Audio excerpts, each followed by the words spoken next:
Alright, I got my Splatoon game, and I got my Wii U gamepad, so now it is finally time to do my first ever Splatoon Splatfest. Stop what you're doing right now! Errol, now what do you want? I'm busy! What do you think you're doing? I'm just playing Splatoon. It's a really fun game. I really enjoy it, and you're kind of in the middle of me going to Splatfest. How can you be focusing on a stupid squid game when you have failed your... Yeah, I failed my channel, blah, blah, blah, blah, blah. Okay, fine. What do you want me to do to fix it this time? This time, you have to review Season 3 of The Arrow. Kinda saw that coming. You're lucky I love Arrow, or else I wouldn't be doing what you say. Don't patronize me, kid. I may be a trank dart at you as we speak. I didn't even know you were aiming a trank dart at me. Of course not. I'm unpredictable like that. Just gonna... What are you doing? Cover myself right now. Okay. This is Arrow Season 3.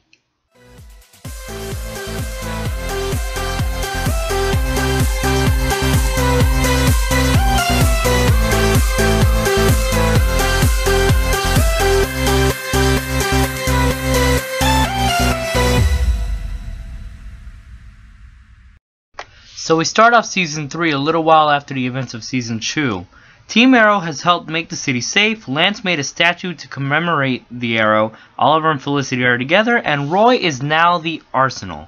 But as things get good, it gets bad, as Oliver is forced to put his life as the Arrow over his life as Oliver Queen. To add to that, Sarah the Canary is assassinated, and Oliver goes to get Thea back home, where he later learns that she has been training to fight under Malcolm Merlyn, her real father, which we find out in the last season. During all this, Laurel uses her anger and sadness over Sarah's death somewhat productively, and after training with an ex-vigilante named Ted, she gains the strength to become the Black Canary. We're also introduced to the likable character Ray Palmer, who bought Queen Consolidated and turned it into Palmer Industries, and hired Felicity, who, after finding out about his secret project to become a hero, the Atom, she has a romance with. Now, just to get this out of the way, mainly because I know many people are going to want to talk about it, it is one of the bigger episodes of the season, the Flash and Arrow crossover. Now, in the middle of the season, they have a special episode where Flash comes in to help Oliver and gang with Captain Boomerang, a very popular villain who is known as one of the rogues for Flash in the comic. Now, throughout the story, we have a bit of a difference between Flash and Arrow, just like the one in the Flash show, and obviously it's a lot different. We see the differences between the way the Flash show works and the way the Arrow show works with this crossover, and it's very interesting. Great episode. A lot of people enjoyed it, me and myself. It is literally one of my favorite episodes of the season.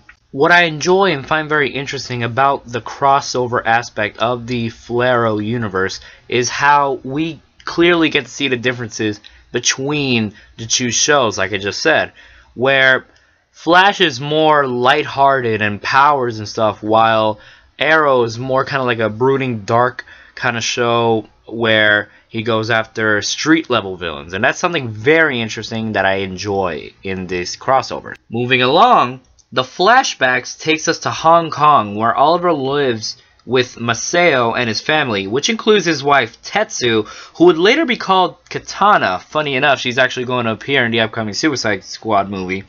And their son, who during an entire story arc that includes an Omega virus sadly dies and breaks the family apart, causing Tetsu to later on join the League of Assassins, which takes us back to current day as the League is out on the hunt to find Sarah's killer, who is found out to be Thea, under the control of Malcolm, who drugs her in order for the League to come and for Oliver to beat them and Ra's al Ghul and wipe Malcolm's past slates clean. In the battle between him and Ra's, though, Oliver is stabbed and falls off the mountain, being the mid-season finale. Oliver is saved, though, by Katana, who heals him and tells him to leave and stay alive. Returning home after quite a while, The city is glad that their hero is back, but Oliver and friends know the real threat and reluctantly agree to train under Malcolm Merlin after Oliver reveals the truth to Thea about his secret identity. After a crazy field trip orchestrated by Merlin where Oliver and Thea are back at the island Lian Yu to fight their old buddy Slade, Thea learns the truth about Sarah's death and destroys all ties to Malcolm Merlin. Which I admit, I didn't expect to happen. To be completely honest, I actually thought that for a good amount of the season, she'd actually be siding with Merlin, fighting Oliver due to the past tensions they had in Season 2, and then later on join back with Oliver. I felt like that could have been like an interesting plot point, but at the same time I could see why they didn't go with that, and I like it, because it shows how close Thea still feels towards Oliver, even though everything that happened in Season 2 was close to messing that up. What kind of a sick, twisted masochist are you? Trying to set his sister against him? I'm just saying that it could have added a bit more to her character, add a little bit of pizzazz with her actually being a temporary enemy or something like that. Phew. Critics think they know everything on how to make a show good. I'm not saying I have a problem with how it went. I like it. I'm just saying that it could have went that way. It happened in the comics a couple of times. Excuse me. Check this out. I guess it is a pretty fun game. Too bad you're stuck doing this. Why you? After fighting and then reluctantly befriending the Atom, the team celebrate Diggle and Lila's wedding, where their honeymoon is interrupted by a mission with the Suicide Squad, in which fan-favorite character Deadshot sadly dies, while it's joined by Arrow fanatic Cupid. After learning the truth about Sarah's death, Lance breaks ties with Laurel and the Arrow, and after finding out Oliver's identity from Ra's al Ghul, he locates the Arrow Cave and arrests Oliver. Though, technically, Oliver turned himself in for some reason. Why did he do that? To protect his city. Shut up, you hooded wannabe. But is stopped by Roy, who takes the blame and calls himself the Arrow. After tricking everyone to think he was dead, Roy says goodbye to Team Arrow and goes off to recurring character land, because that's pretty much what he is for the rest of the season, guys. He's a recurring character. Thea is then killed by Roz, and Oliver gives up, and in return for bringing Thea back to life with the Lazarus Pit. Straight from reality. I don't get it. $5 says that you're not the only one who doesn't get that reference. Pretty much just the fountain of youth of the DC universe. Just letting you guys know. Yeah, Ra's al Ghul is really old. He joins the League of Assassins to become the new Ra's al Ghul, but not before saying goodbye to his friends, and most importantly, having a really good night with Felicity.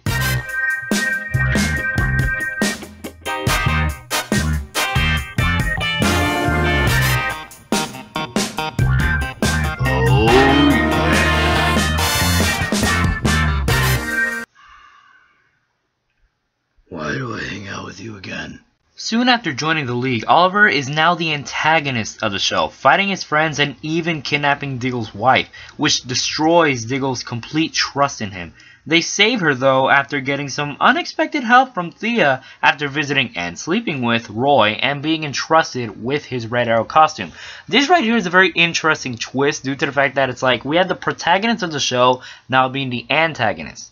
So even though we know there's at some point going to be a twist where he comes back, it's interesting to see in a psychological sense, as well as a way of how his friends will cope with the fact that he is now a bad guy after leading them for so long. So, as a final plan, Roz tries to wed his daughter Nyssa to Oliver, who, after losing her lover Sarah, hates Oliver and her father, but grew close to Laurel and taught her some skills to become the Black Canary in the first place.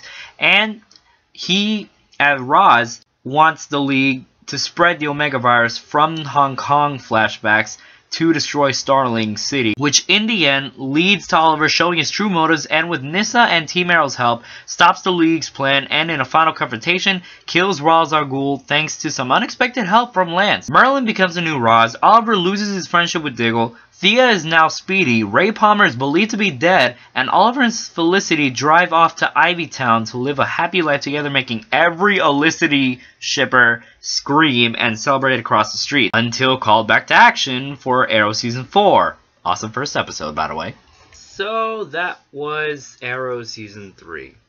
Even though a lot of parts in it were somewhat predictable, and in other critics' eyes and stuff, and viewers as well, it wasn't exactly the most popular of the seasons. I myself find it to be extremely good. The characters are still lovable as ever. I love the fact that they put so much character development for Thea, for Laurel, for Diggle, and other characters besides the typical ones we usually got development for. I also like the twists and turns that they did throughout the season, where it's like, even though some were predictable, like it was pretty obvious that Oliver was going to turn good at some point, but the fact that itself he would attack his own friends, it gave me kind of a vibe of back in actually the original Teen Titans show where Robin was working for Slade, which is funny because Slade was in Arrow, so that was interesting. And yes, I also agree with the mass majority that this season wasn't exactly Felicity's strongest,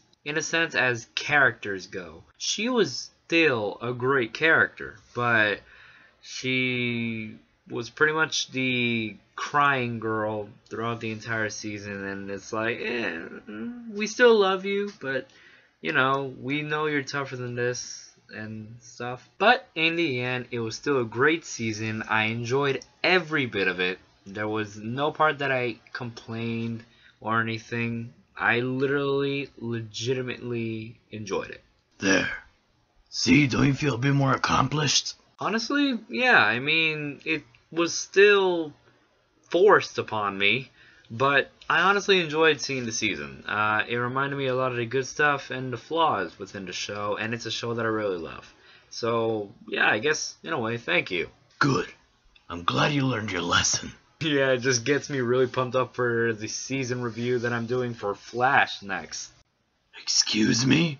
Oh yeah, you know, Flash. I mean, it is part of the Arrow universe, so of course I have to do it. I don't understand why. You know, because everyone keeps saying how it's one of the most popular superhero shows of all time. So obviously I have to review it. Plus, I like the show as well. That doesn't mean you have to review it. I didn't give you that order. Oh, does that bother you? Of course not. I'm the Arrow Nut. You have a problem with the Scarlet Speedster? None at all. We all know that I mean, the Arrow is clearly the better hero.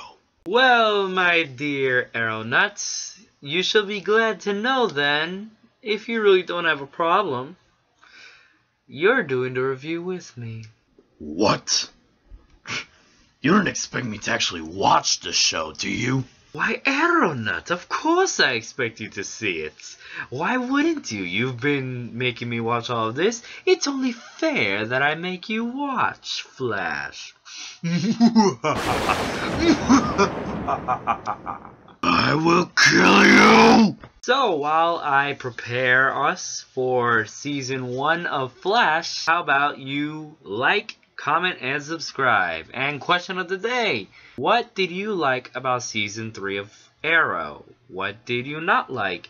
And because we touched upon the League of Assassins, a great question I figure I should ask is, who is your favorite assassin, whether it's from a TV show or a video game, a movie, or in history? Comment down below, tell me, and yeah, the best comment will be mentioned in my next video. So with that, after I tie up Arrow Nut so that he could watch Season 1 of Flash with me, I'm going to Splatfest, because it is time to sploosh. See ya!